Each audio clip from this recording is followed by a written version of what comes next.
እሺ አሁን ደግሞ እስኪ ስለ አስቆሮቱ ይሁዳ ድሃ መሆኑን ልንገራችሁ። የአስቆሮቱ ይሁዳ በነገራችን ላይ ኢየሱስ ክርስቶስ ከመረጣቸው ከ12ቱ ደቀ መዝሙሮች መካከል አንዱ ነው እና ብዙ ጊዜ ለኢየሱስ የተቆረቆረ ይመስላል። ብዙ ጊዜ ስታዩት በቃ ለሱ ታማኝ ይመስላል። ግን በሄደበት ሁሉ ኢየሱስን ነው ሲቃወም ታገኙት። በሄደበት በረገጠበት ስፍራ ሁሉ ኢየሱስን ሲቃወም ታገኙታላችሁ። እንዴት አትሉኝም? የመጀመሪያው ያ ውድ የሆነ የአልባስጥሮስ ሽቶ መቶለት ኢየሱስ እግሩ ላይ ስታፈስ በዛ ሰዓት 300 ዲናር በአሁኑ 300 ሚሊዮን እና ያ ውድ የሆነ ዕቃ አንጥታ ሽቶ ስታፈስለት ስለ ኢየሱስ ሳይሆን የቆረቆረው ድሆች፣ ልብ በል፣ ስለ ድሆች ነው የጨነቀው። አየህ፣ ስለ ድህነት ጠበቃ ቆመ። አብዛኛ ስለ ድህነት የሚያወሩ ሰዎች፣ የድሃ ጠበቃ የሚመስሉ ሰዎች የአስቆሮቱ ይሁዳ መንፈስ ያለባቸው ሰዎች ናቸው። ኢየሱስን እንትን ያለ አይመስልም። አሁን ለድሆች ያዘን አይመስልም። ዮሐንስ ሌባ ስለሆነ ነው አለ። ልክ ነገር ሌባ ስለሆነ ነው ይህንን ያደረገው፣ ሌባ ስለሆነ እና የአስቆሮቱ ይሁዳ መንፈስ አለ። አሁንም ያ መንፈስ አለቀቀ። ጠበቃ የሚመስሉ አንቲክራይስቶች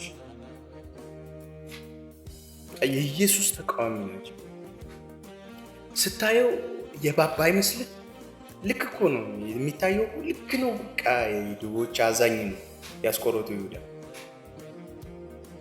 እንዴ ቢሸጥ ድሆች እናበላበታለን አይነት ነገር የለም።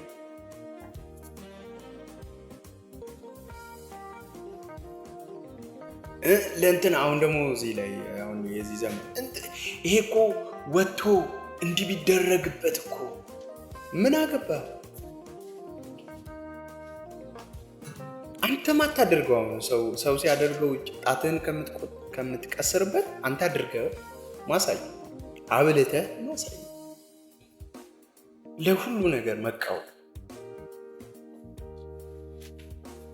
በነገራችን ላይ ብልጽግናን እየጠላህ ብልጽግና ይመጣል። ምክንያቱም ገንዘብን ትወዳለህ። ገንዘብን የሚወዱ ሰዎች በነገራችን ላይ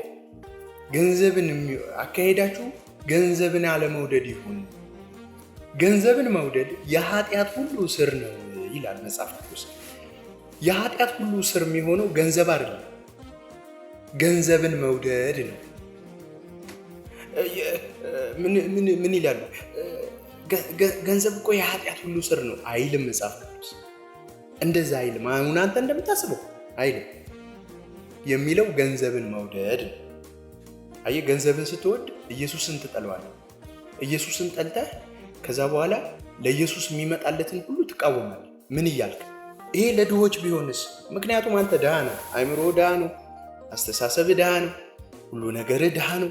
በጌታ በኢየሱስ እንደዛ አይደለህም። ይሄ ቃል እውነት አርነት ያወጣል። እውነት አርነት ያወጣቸዋል ወገኖች።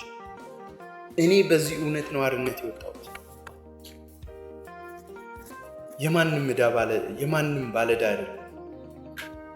ንጹህ ወንጌልን እነግርሃለሁ። ስትሰማ ስማ፣ ሳትሰማ የራስህ።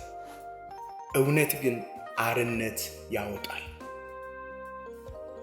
እውነት አርነት ያወጣል ነው የሚለው። ይሁዳ ተቆርቋሪ ነው፣ የሁሉ ነገር ተቆርቋሪ ነው። ይሁዳ በቃ ነገሮችን ሁሉ ስርዓት ነው። ይመጣል፣ ስርዓት ይፈጽማል፣ አጋንንት ያስወጣል፣ ሽባ ይተረትራል። ተቀብቷል። በነገራችን ላይ ኢየሱስ ክርስቶስ ሰባዎችን ቀብቶ ከላካቸው መካከል አንደኛው ይሁዳ ነው። ግን ሀርቱ፣ ልቡ፣ ስፒሪቱ የድህነት መንፈስ ነው። ከዛ መጨረሻ ላይ ሲገለጥ አጋንንት ወረሰው መጣና ለ30 ብር እርካታ፣ አሁን 30 ብር ለሱ በአሁኑ ሰዓት ብዙ ብር ነው። አውጥቶ ሸጠው። ጌታውን ያዳነውን ላድንህ ያለውን ጌታ አውጥቶ ሸጠው።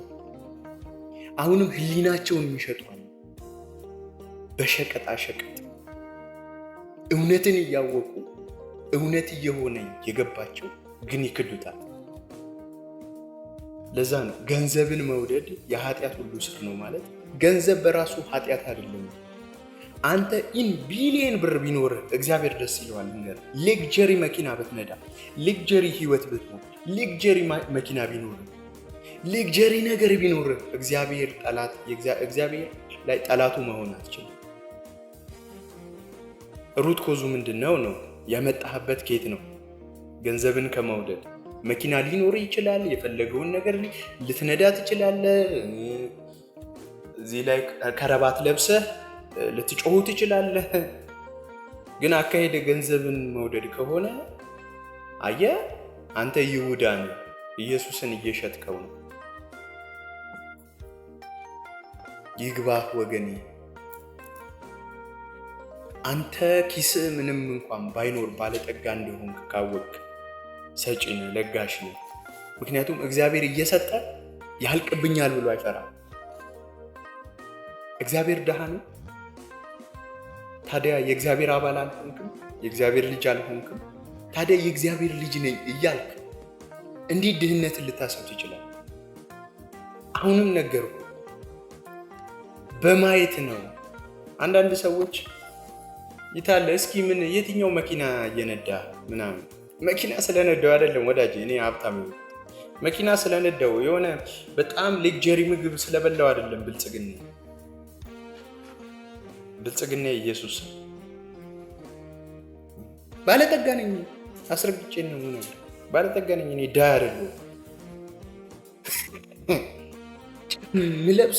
አንድ ጊዜ ምለብሰው ጫማ ባጣ ምለብሰው ጫማ ስለሌለኝ ድሃ ነኝ ማለት አይደለም።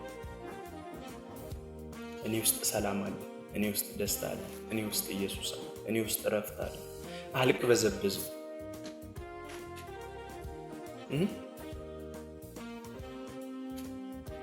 እና መጽሐፍ ቅዱስን ስለ ይሁዳ ያወራሁትን በደንብ እንድታስተውሉ ነው። እና ይሁዳ ምንድነው? ተቆርቋሪ ነው የሚመስለው ስታዩት፣ በጣም ተቆርቋሪ ነው ይሁዳ።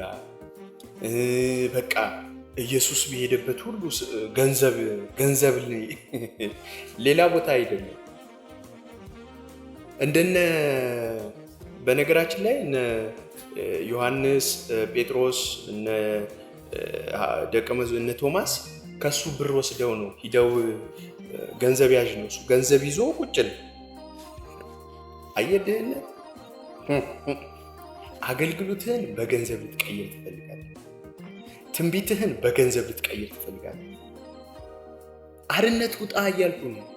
አሁን ገንዘብን የምትወድ ሁሉ አገልጋይ ነኝ ባይ፣ መባ ነኝ ባይ፣ ደግሞ ብልጽግናን የምትጠላ እኔ የብልጽግና ወንጌል ምናምን እያልክ የምታወራውም አንተ ለሁልህም እውነት አርነት ያወጣል።